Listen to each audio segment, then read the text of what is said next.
Olá, sejam bem-vindos mais uma vez para nós contemplarmos aqui a palavra do Senhor nos nossos devocionais que fazemos semanalmente no livro de Salmos. E nós estamos no Salmo 32.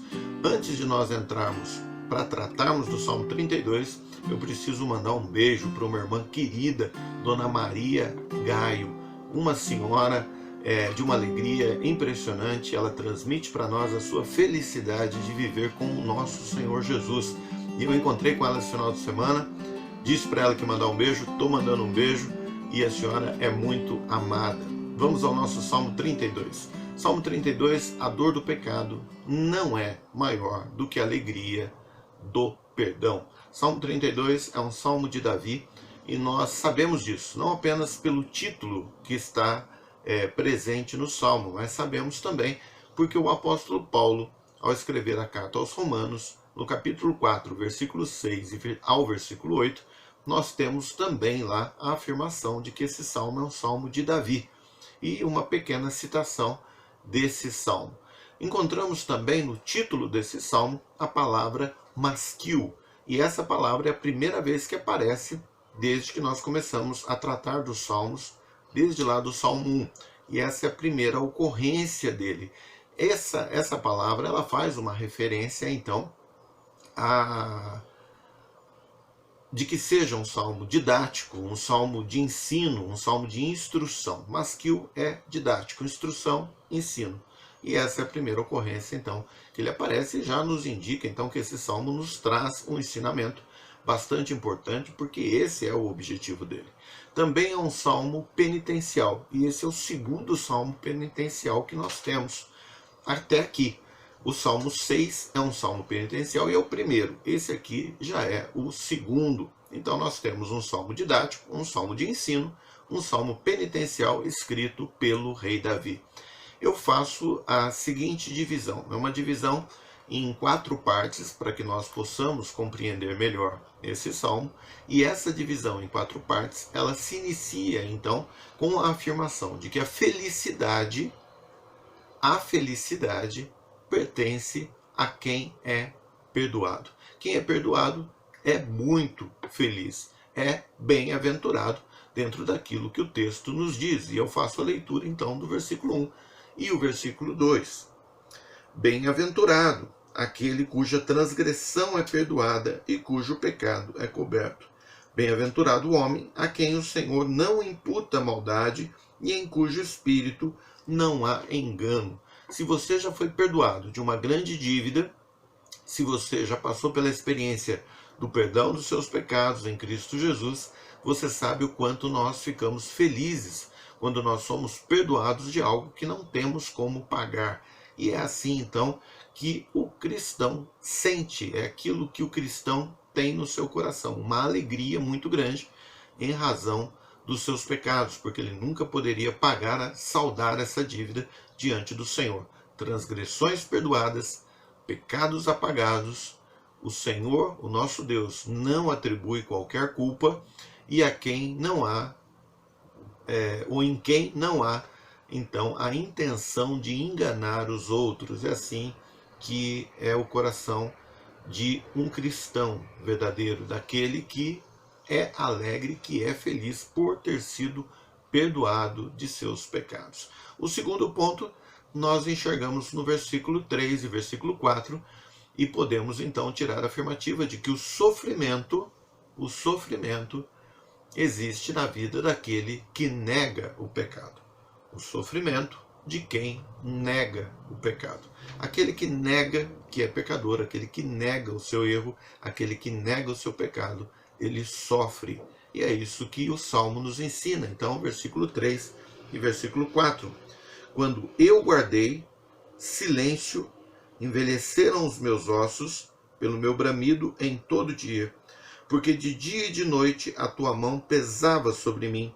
O meu humor se tornou em sequidão de estio. Então, enquanto o pecado é escondido em nossas vidas, nós sofremos. A mão de Deus pesa sobre nós, a nossa alma sofre, o nosso corpo sofre dores até ao ponto de nós gemermos com essas dores, até o ponto de doer os nossos ossos. O humor, que diz o texto, ou seja, a nossa força, o nosso vigor, ele vai se acabando, assim como a água vai se evaporando e acabando em tempo de seca. Dessa forma, terrível sofrimento vem do pecado escondido. A alegria do crente está em Cristo, mas quando ele está em pecado, ele está em rebeldia e não encontrará felicidade, nem em outra pessoa, nem em outra coisa ou lugar. Nada substitui a nossa suficiência em Jesus. Procurar por outro, felicidade em outro lugar, é uma luta sem fim, dolorosa e sem vitória. Não adianta nós carregarmos os nossos pecados escondidos. A solução é o verdadeiro arrependimento, a confissão e a obediência àquilo que Deus nos determina. Terceiro ponto, a confissão é a solução. Então, se existe pecado, o pecado está escondido, existe uma luta, sofrimento, dores, a força se acaba, isso não precisa chegar ao ponto da destruição total. Deus nos oferece esperança, Deus nos dá a solução em Cristo Jesus. A confissão é a solução para o sofrimento. E eu faço a leitura então do versículo 5 ao versículo 7. Confessei-te o meu pecado, e a minha maldade não encobri. Dizia eu, confessarei ao Senhor as minhas transgressões, e tu perdoaste a maldade do meu pecado. Por isso todo aquele que é santo orará a ti. Há tempo de poder achar. Até no transbordar de muitas águas, estas não lhe chegarão. Tu és o lugar em que me escondo. Tu me preservas da angústia. Tu me cinges de alegres cantos de livramento. Se por um lado o Senhor nos repreende na medida da nossa rebeldia, ao ponto de fazê-lo severamente quando necessário, por outro lado, ele nos oferece a esperança da solução dos nossos pecados. E essa solução é o arrependimento, a confissão, e ao final nós teremos o nosso coração cheio de louvor, cânticos pelo livramento do Senhor em relação aos nossos pecados. Quarto ponto, a submissão traz alegria, mas a rejeição ao Senhor traz muitas dores, e nós devemos compreender e saber disso e sempre nos lembrarmos dessa verdade. Versículo 8 e versículo 9. Instruir-te-ei e ensinar-te-ei o caminho que deves seguir. Guiar-te-ei com os meus olhos. Não sejais como o cavalo, nem como a mula, que não tem entendimento, cuja boca precisa de cabresto e freio para que não se cheguem a ti. Quando nos submetemos ao Senhor, Ele nos instrui, Ele nos ensina, Ele nos guia pelos caminhos que nós devemos andar. Não devemos ser teimosos como o cavalo, como a mula. Não devemos nos aparentar como animais irracionais que necessitam ser arrastados por cabrestos, ser freados por dispositivos que então nos amarram. Não devemos ser assim, nós devemos obedecer com alegria.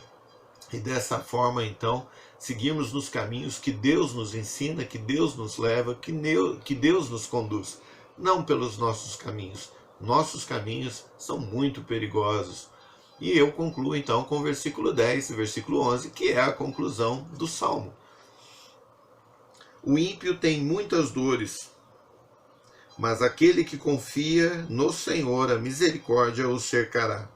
Alegrai-vos no Senhor e regozijai-vos, vós os justos, e cantai alegremente, todos vós que sois retos de coração. Não devemos viver como os ímpios. Os ímpios sofrem sofrem por não confiarem no nosso Deus. Mas eles não conhecem Deus, eles não conhecem o nosso Senhor Jesus verdadeiramente. Nós conhecemos. E se nós conhecemos a Deus, nós conhecemos ao Senhor Jesus, nós não devemos viver como eles, teimosos, sem confiar no Senhor. Nós devemos confiar no nosso Deus e seguirmos aquilo que Ele manda que nós façamos, da forma como Ele manda que nós façamos, no tempo que Ele manda que nós façamos. E assim que nós devemos ser obedientes. Devemos ser aqueles que são cercados com a misericórdia de Deus, porque nós somos filhos de Deus. Os filhos de Deus vivem alegres e cantando ao Senhor com um coração correto. A mesma alegria, a mesma beleza que eu vejo no rosto e na face daquela senhora que eu iniciei falando dela nesse vídeo, da Dona Maria Gaio. Que rosto bonito, que semblante bonito que a senhora tem. E esse rosto vem da alegria certamente que a senhora tem no nosso Senhor Jesus Cristo. Que Deus abençoe a senhora, prolongue a sua vida até o retorno do nosso Senhor Jesus. E para você que está assistindo, que está acompanhando e comigo estudando esse salmo, que o Senhor também lhe guarde, lhe proteja e que nós possamos estar aqui novamente na próxima quinta, tratando do Salmo 32.